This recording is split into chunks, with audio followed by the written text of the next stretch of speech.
I need to tell you something that took me way too long to figure out. I thought I was a good cat owner. I really did. I bought the premium food. I got the fancy toys. I let my cat sleep on my pillow every single night. And I still managed to silently destroy our bond one small, loving habit at a time. Because here's the thing nobody tells you. The things that damage your relationship with your cat, they don't look like damage. They look like love. They feel like love. And that is exactly what makes them so dangerous. I'm going to walk you through 6 habits that most owners, including me, do every single day without realizing what they actually communicate to their cat. One of them, number 6, is something you've probably already done at least twice today, and by the end of this video, you will never see it the same way again. Let's go. Waking them up for cuddles. Okay, be honest with me. Have you ever looked at your cat curled up in a perfect little ball and just reached over? You couldn't help it. They looked too soft, too peaceful, too irresistible. So you pet them. Maybe you picked them up. They gave you that slow blink of mild annoyance and settled back down. Adorable, right? Here's what's actually happening inside their body in that moment. Cats sleep between 12 and 16 hours a day, and that is not laziness, that is biological necessity. Their sleep is directly tied to nervous system regulation, immune function, and emotional processing. When you interrupt that sleep repeatedly, you introduce something into their daily life that most owners never see coming: low-level, chronic stress. And here's where it gets really interesting. Your cat is not stupid. They learn. And what they start to learn is this: resting near you isn't safe. Closeness comes with risk. So, over time, they stop choosing the spot next to you on the couch. They find a quieter corner, a room you're not in, a place where they can finally just rest. You didn't push them away, you loved them. But to your cat, it felt exactly the same. If your cat is sleeping and you want that connection, wait. Let them come to you when they wake up naturally. Be the person they associate with safety and stillness. That is the kind of presence that makes a cat choose you every single time. Skipping the litter box. When was the last time you cleaned your cat's litter box? And I mean really cleaned it, not just glanced at it and told yourself you'd do it tomorrow. Because here's what I used to think. One day won't matter. Life gets busy. It's just a litter box. But to your cat, that box is not just a litter box. It is their bathroom, their private territory, their one space in the entire home where they feel completely in control. And when it's dirty, that sense of control disappears. Cats are hardwired for cleanliness in a way that goes far deeper than preference, rearranging their space without warning. Have you ever moved the furniture around and then watched your cat act completely strange for days afterward?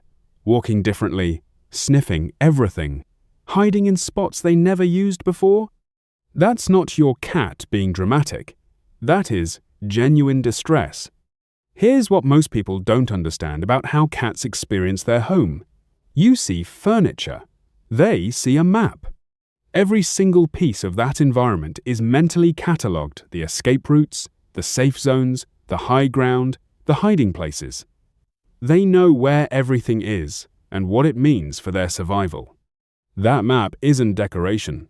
That map is security. When you rearrange a room overnight, that map shatters. And now your cat has to rebuild their entire understanding of whether this space is safe while managing the anxiety of not knowing the answer.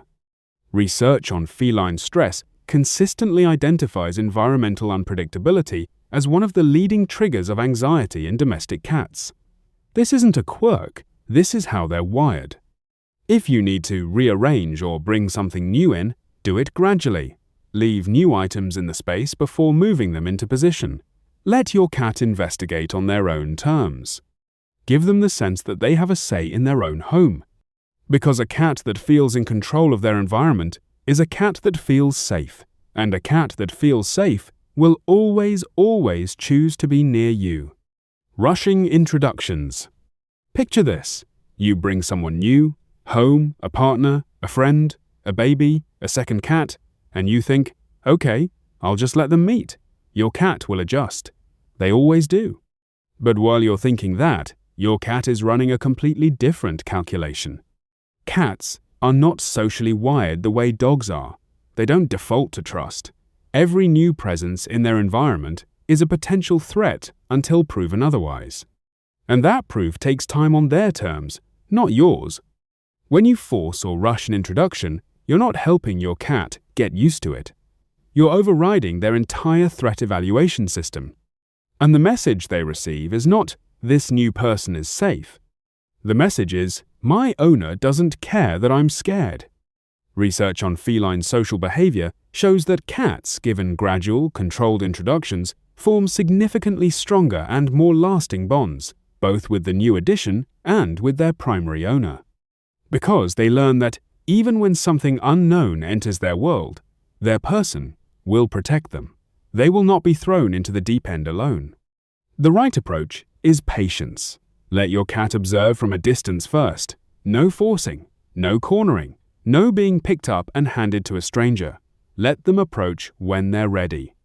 It might take days, it might take weeks, but the trust built through that process, it is unbreakable. Missing the signals, they send you the big one. Remember at the start of this video when I said there was one habit that almost every owner does multiple times a day without realizing it? This is it.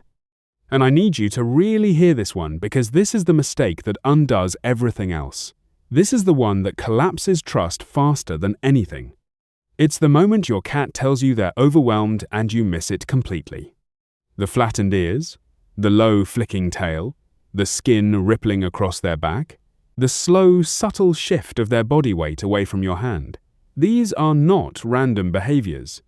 This is communication. This is your cat speaking to you in the only language they have. And when you keep petting anyway, when you keep holding, keep pushing past those signals because you're not done, because it feels good. Because you love them, the message your cat receives is devastating.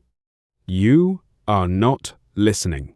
For an animal that cannot speak, being consistently ignored when they try to communicate is not just frustrating, it is the single fastest way to destroy whatever trust they've built with you. Because trust for a cat is not built on love alone, it is built on feeling understood. A 2020 study published in Scientific Reports found that cats are highly attuned to their owner's responsiveness.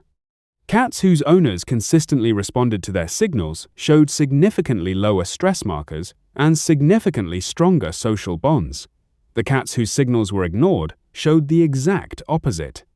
Your cat is talking to you every single day, in the way they hold their tail, the way they position their ears, the way they slow their breathing or turn their head away when they've had enough.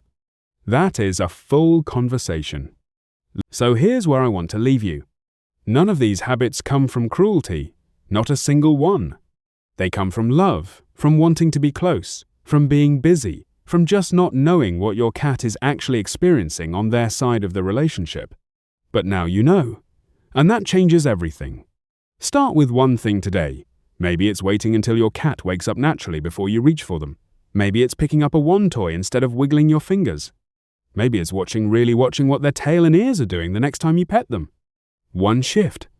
One moment of real attention. That's how trust gets rebuilt. If this video opened your eyes to something you didn't see before, hit like and subscribe because I make these videos specifically for owners who want to go deeper, who want to understand what's actually happening inside their cat's world. And if you want to go even deeper, the next video covers the 5 things cats do that almost every owner misreads completely. It might be the most important thing you watch all week. I'll see you there.